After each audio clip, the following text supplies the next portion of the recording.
नमस्कार दोस्तों, जिंदगी में आप सफल तो बहुत होना चाहते हैं, लेकिन कुछ ऐसी बाधाएं और कुछ आपकी ऐसी गलतियां हैं जो आपको जिंदगी में सफल नहीं होने देती है। आपको एक ऐसी कहानी बताने वाला हूं जिसे आप पूरे सुन लेते हैं तो आपको जिंदगी में सफल होने से। एक गुरु और शिष्य जंगल से होते हुए अपने गांव जा रहे थे। अंधेरा काफी हो चुका था। शिष्य ने अपने गुरु से कहा, गुरुजी काफी रात हो चुकी है, अगर आपका आज्ञा हो तो यहीं किसी आसपास के गांव में ठहर जाते हैं और आज की रात यहीं बिताते हैं। गुरुजी ने अपना सर हिलाया और वो आसपास की। अब जैसे ही वह गए तो गुरुजी के शिष्य ने दरवाजा खटखटाया। उस घर में एक गरीब आदमी बाहर आया तो हम अपने गांव जा रहे थे, लेकिन काफी रात होने की वजह से हमने इस गांव में रुकने का सोचा है। क्या हम आज रात इसी जगह रुक सकते हैं? गरीब आदमी बोला, हाँ क्यों नहीं, आप दोनों अंदर आ जाइए। अब जैसे ही गुरुजी अंदर गए, उन्होंने देखा कि उस व्यक्ति के घर में बहुत ज्यादा गरीबी। वह गरीब आदमी बोला कि मेरे पास बहुत सारी जमीन है। तो गुरुजी ने बोला, अगर तुम्हारे पास बहुत सारी जमीन है तो इस तरह से क्यों रहते हो?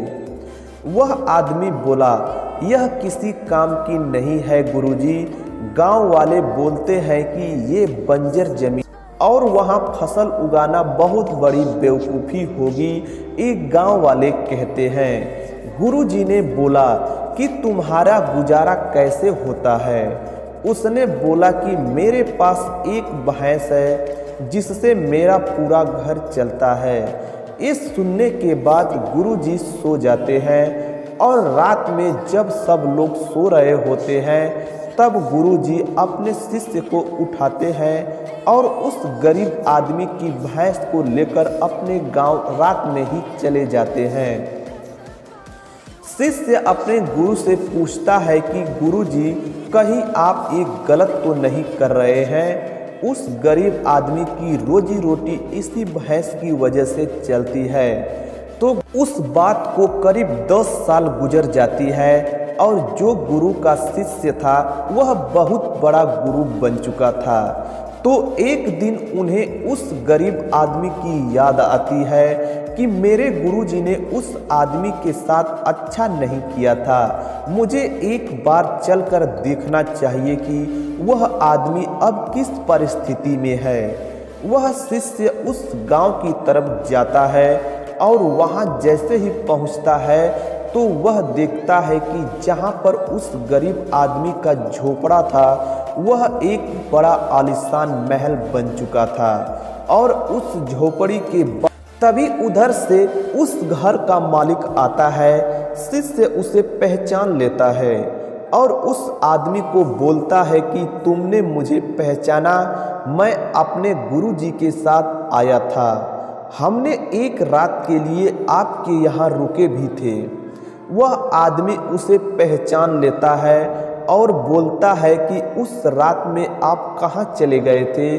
और उस रात के बाद तो मैंने अपने जमीन पर काफ़ी कड़ी मेहनत करनी शुरू कर दी और बंजर जमीन को एक उपजाऊ जमीन बनाकर इस गांव में सभी का मुंह तोड़ जवाब देकर एक बड़ा आदमी बन चुका हूँ। ये सुनने के बाद शिष्य के आंखों में आंसू आ गए और अपने गुरुजी के लिए आंसू बहा। लेकिन आज हमारे गुरुजी के लिए कितना सम्मान बढ़ गया है। तो दोस्तों, इस कहानी से आपको क्या सीख मिलती है? क्या आप अपने जिंदगी में खुद से सोचिए कि कड़ी मेहनत करते हैं या